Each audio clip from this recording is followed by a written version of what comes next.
Alfredo Figueroa, en Aristegui Noticias.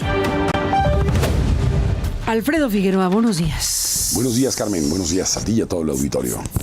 ¿Por dónde empezamos? Pues por el final, ¿no? Buenos días. Bueno, muchos temas aquí.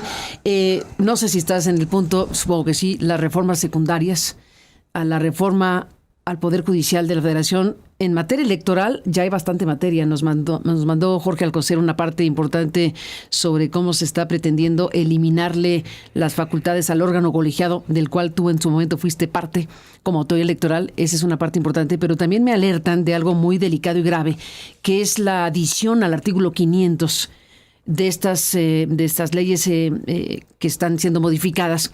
Y pues se estaría perfilando que los coordinadores parlamentarios decidan con una suerte de veto, derecho de veto, sobre lo que decidan los comités evaluadores de quienes pueden ser candidatos a jueces y magistrados. Bueno, a ver, si quieres empecemos por ahí. ¿Te gusta ese tema? Me gusta el tema. ¿Sabrá Sheinbaum, Claudia Sheinbaum, de esto?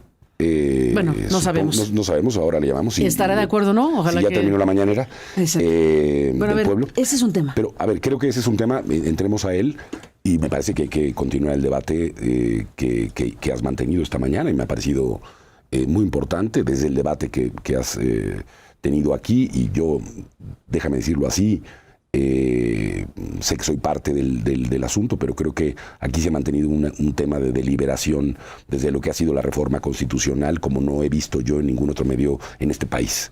Y hay muchas voces puestas en esa dirección. Empecemos con esta reforma secundaria. Ya veía yo, sí, que Jorge, empezamos la lectura de esto porque, como diría...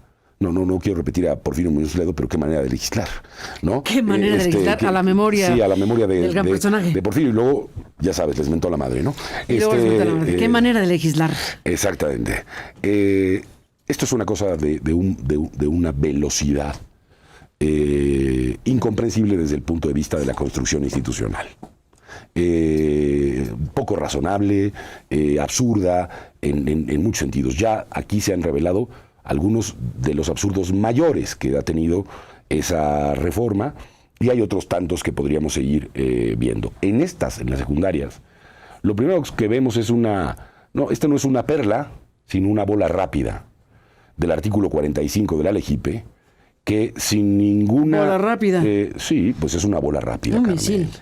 Cuando tú le quitas las facultades al Consejo General para nombrar al órgano ejecutor de las determinaciones que toma el máximo órgano de dirección, lo que haces es desnaturalizar la lógica a partir de la cual tú construiste una institución que tenía un consejo que se constituía por ser el órgano de dirección y un área ejecutiva que se constituía como el receptáculo de las instrucciones de ese consejo y del mandato de la ley y de la Constitución. Bueno, por supuesto que era indispensable que la Junta General Ejecutiva, sus directores, fuesen nombrados por el colegiado. Bueno, estos señores, en una bola rápida, me parece que en contra de preceptos que están en la Constitución, es decir, aquí estamos hablando de ley, ¿verdad? Bueno, aplican una primera lógica en la que le dicen ahora... Porque además esta gente piensa que se va a quedar en el poder por mucho tiempo, ¿no? Entonces le dicen ahora a la señora Tadei, oiga, acá tiene un dulce para que usted nombre a quien usted quiera. No, más que un dulce. Tiene mucho más poder. Carmen, un poder que además, con encargado de despacho, y legalmente le dio el Tribunal Electoral del Poder Judicial de la Federación. ¿Qué tribunal, Es que... ¿Qué manera de decidir desde el tribunal? Es que, a ver, Carmen, yo publico 3 de 5. Yo publico algo en El País... Esto es una cadena, Carmen. Si nosotros queremos tratar de tener una discusión específicamente sobre el artículo y no vemos la cadena sucesiva de hechos, de actos, el fraude continuado que ha venido ocurriendo en este país desde hace varios años para alcanzar determinados propósitos calculados, dolosamente seguimos tratando de tener discusiones sin contexto. Y esas discusiones sin contexto nos hacen simplemente decir, ¿pero por qué se preocupan por esto? ¿Por qué es tan grave? como si eso no fuese parte de una cadena de sucesos que al final tiene una consecuencia material en el espacio público. Bueno, entiendo que, y esto es parte de un asunto que no hemos podido revisar todavía, que relatas y que fue parte de la discusión de las comisiones ayer. Uh-huh. Es una reserva. Exactamente. Que es el relativo a lo que, digamos, es una prueba más y otra vez de que esta reforma lo que buscó, que ahora es Constitución, lo que ha buscado es controlar el Poder Judicial de la Federación. Totalmente. Es decir, vamos a crear un comité al que puedo desconocer para decir yo quién es la lista que se pone en la boleta. Es una locura. A ver, entonces, detente aquí. A ver, bueno, lo denunció Ricardo Anaya, ¿no? Sí, es parte de lo que dijo y por eso nos parece importante recuperar lo que dijo Anaya. Pero a ver, estamos frente a esto, frente a un mecanismo legal que ya de por sí es bastante controvertido. A le agregas, le adiciones, en el artículo 500, que los coordinadores parlamentarios tendrían, si esto pasa, porque también lo pueden frenar, también lo pueden frenar. Si esto pasa, los coordinadores parlamentarios tendrían derecho de veto a lo que decida un comité de evaluación, que hay que ver cómo lo organizarían. Y además hay que ver... Entonces, un comité de evaluación que técnicamente es lo que medio resolvería, se supone, cómo se seleccionan, cómo se eligen, cómo se identifica la idoneidad de los candidatos y candidatas para ser jueces, magistrados, etcétera. Pero si tú a ese comité de evaluación o comités de evaluaciones les pones, como se está pretendiendo con esta adición al artículo 500, puesta ayer, que los coordinadores parlamentarios pueden decir, no nos parece. A ver, me gustaría ver... ¿Qué es esto? No conozco la redacción final de esto, pero vamos a poner un ejemplo. Si fuera como tal lo describes, aquí estamos entrando en una lógica de una problemática de derecho parlamentario. ¿Vale lo mismo el veto del coordinador del grupo parlamentario, el más pequeño grupo parlamentario, que el de la mayoría? ¿Qué pasa si, puestos como estamos, puestos así, todo mundo nos ponemos a vetar a todo mundo y entonces no hay nadie que pueda aparecer en la boleta? Es decir, no conozco la redacción. Vamos a verla, vamos a revisarla con puntualidad. Es que, claro, esto fue en la noche, todo está siendo procesado por los especialistas. Si esto fuese además ponderado, o sea, en general, digamos, lo que ocurre es que se puede siempre ponderar por el órgano en donde trabajan los coordinadores parlamentarios del Senado, en la Junta de Coordinación Política, o en la Junta de Coordinación Política. Bueno, si es en la Junta de Coordinación Política por voto ponderado, pues entonces ya sabemos cuál es el resultado. Pues ya. Vetan solamente las mayorías. Entonces, si fuera así... Por eso se quedan 3 años con la Jucopo. Bueno, pero aunque no se queden, digamos, o sea, aunque el presidente sea el mismo, las decisiones son por ponderación, Carmen. Y por lo tanto, tienen la posibilidad, ponderadamente, si fuese así, hay que revisar la reacción final. Adición al artículo 500. Todo esto lo estamos en vivo, vamos. Estamos en tiempo real. En tiempo real. En tiempo real se está discutiendo esto, como está en tiempo real todo ahorita. Exactamente. Entonces, yo creo que hemos llegado ya a una fase cercana a un proceso de descomposición que va a traer como consecuencia una implementación fáctica de una posible reforma que todavía está por verse, que tiene una gran cantidad de problemas para su ejecución, desde el punto de vista de su organización, desde el punto de vista de su materialidad, desde el punto de vista de su temporalidad, desde el punto de vista de sus contradicciones, desde el punto de vista de sus costos, y además... Por si esto no fuera poco, ¿cuánta gente pensamos que en una reforma de esta naturaleza va a participar en una elección como esta? A ver. Bueno, habrá que evaluar y medir el asunto. El tema es que aquí no hay siquiera, a propósito de estos que se presentan aquí como los únicos representantes y los únicos intérpretes del pueblo y del mandato del pueblo, cosa que vamos a tratar de platicar un poquito más adelante. Si estas personas que se presentan de esta manera nos explican por qué a lo mejor solamente el 10%, el 5%, el 3% de la población o de una población en un circuito puede elegir a un magistrado. el 4% o el 8%, no hay límite, no hay una condición en donde tú tengas... Donde garantices medianamente que ese magistrado, juez o lo que sea, tiene una... Que hay un nivel de participación ciudadana. ¿Puede votarlo el 4%? Claro. ¿El 1%? El 1%. Y esa persona... ¿El 0.5%? Sí, también. ¿Cualquier porcentaje. No está especificado con qué porcentaje. ¿Y a qué te lleva este porcentaje? Lo que permitió en México la participación ciudadana, que permitió que el control político que se tiene por personas en el territorio mediante mecanismos de coacción fuese superado, fueron altos índices de participación ciudadana. Entonces, cuando tú tienes una elección como esta, que no va a concitar no solo interés, sino que es en algunos sentidos incomprensible, lo que vas a poder ver son niveles de participación ciudadana tan pequeños o tan estrechos. Como en Bolivia. Que, claro, como en las experiencias previas. A ver. En Bolivia no va la gente a votar. Aquí se han hecho consultas populares que han tenido una participación, ahora no recordará la audiencia, pero 15%, 10%. Sí. Bueno, muy bien. Con ese tipo de participación, tú puedes hacer un proceso de movilización con una maquinaria política que te permita imponer quién es el ganador de una elección cuando no vas a tener una afluencia de ciudadanía muy amplia en una elección. Bueno, todo esto está puesto a la mesa y se nos dice una cosa, Carmen.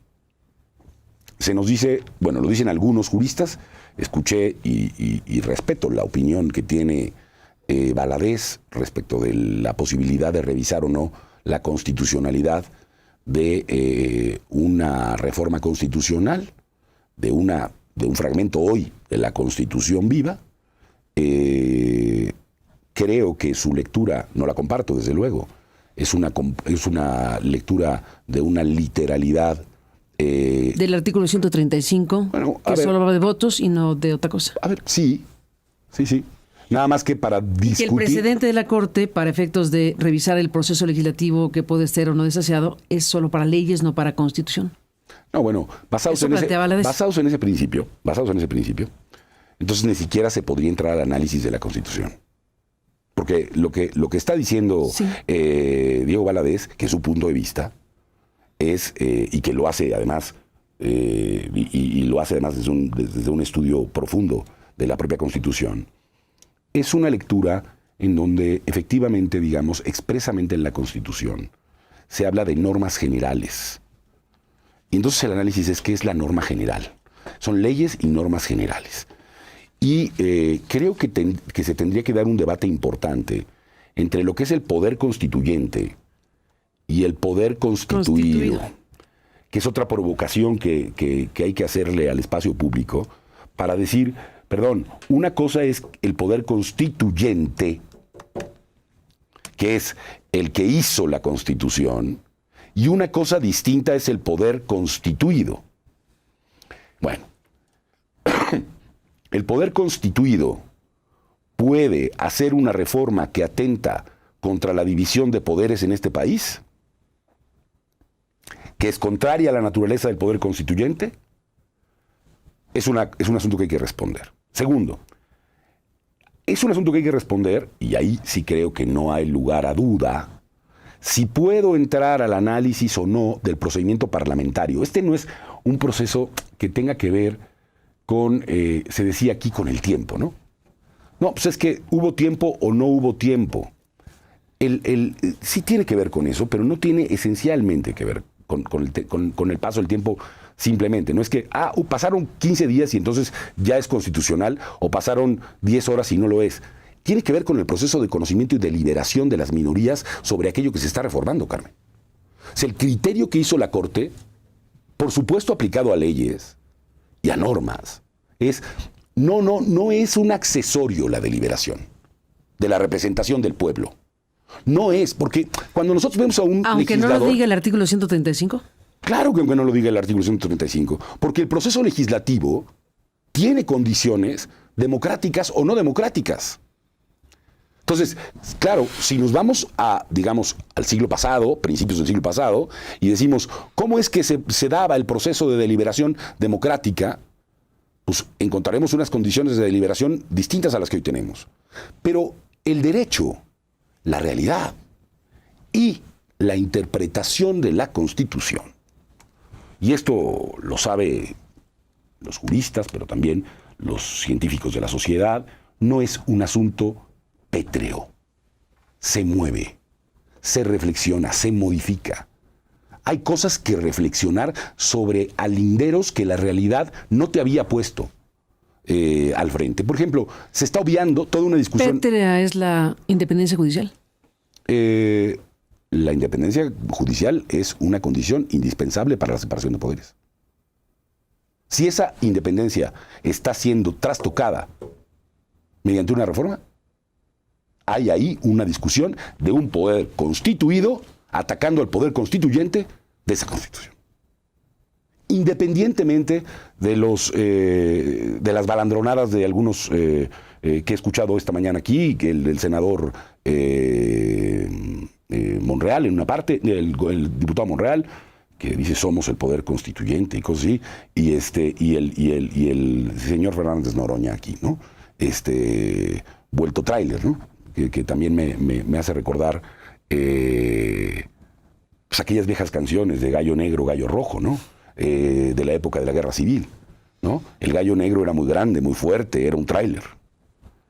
Pero el rojo era pequeño. Se denunciaba entonces a una dictadura y a una acción de esa naturaleza de las que hoy se hablan en el país de este modo. Entonces, a mí me preocupa muchísimo que, sin volver simplista cualquier debate, porque ciertamente hay una discusión muy amplia y muy importante sobre hasta dónde podría el poder revisor de la Constitución, que es el propio Poder Judicial, entrar, en qué sí podría entrar, en qué no podría entrar, cómo se ponen límites a ese poder de revisión.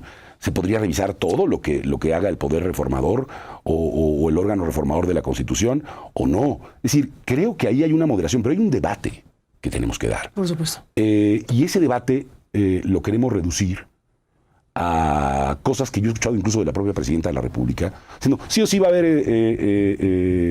elecciones el próximo año.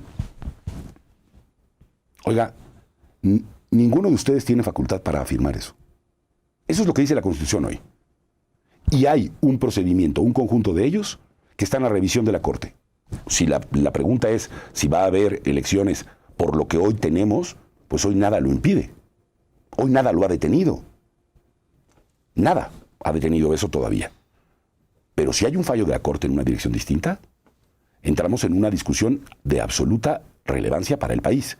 Ningún diputado, ni legislador, ni presidente de ningún órgano, ni de la República, tiene facultades para desacatar el mandato de la Corte tal cual está. Y eso hay que decirlo en voz alta y hay que decirlo con claridad, independientemente de que uno esté de acuerdo o en desacuerdo con aquello que resolvió la Corte. Pensemos en un ejemplo de esto del desacato, que no nos importa. Y yo pienso, y he mantenido aquí, que hay una sobrerepresentación fraudulenta de la Cámara de Diputados. Lo pensé en el 15, lo pensé en el 18 y lo pienso del 24. Pero resolvió el INE y resolvió el Tribunal Electoral. ¿Qué hago? ¿Desacato? Desacato el mandato que un tribunal tan cuestionable como el que tenemos hoy ha tenido. Yo como autoridad electoral, ¿qué hago? En el montón de veces que tuve desacuerdos con el Tribunal Electoral, ¿qué hago? ¿Desacato? ¿Qué hago? Cuando yo voté en contra de la determinación de que Peña Nieto no había rebasado tope de gastos de campaña, ¿qué hago? ¿Acato o desacato? ¿Qué hago? Como autoridad, acatas. Pues es que es tu obligación, Carmen. Porque si no hay otra instancia, porque si es la última palabra, que es el Tribunal Electoral, o en su caso la Suprema Corte, ya no hay nada que hacer más que acatar, aunque no te guste. Acatar y seguir civilizadamente los medios para modificar la realidad y las autoridades que tenemos, pero por una mecánica y vía institucional. La otra vía tiene nombre y apellido. Hay guerras civiles, hay revoluciones y hay mecanismos que implican, por desgracia, la violencia para resolver las contradicciones en una nación. Bueno, es que están llevando las cosas a ese límite, cuando se ponen en la actitud, ¿no?, de no someter aquello que se está planteando a un escrutinio razonable de los poderes de la República. Resuélvase lo que se resuelva. Creo que aquí hay una apuesta, desgraciadamente, por una posible ruptura del orden constitucional. Alfredo Figueroa, gracias por estar aquí. Un fuerte abrazo a todos. Buenos días. Alfredo Figueroa, en Aristegui Noticias.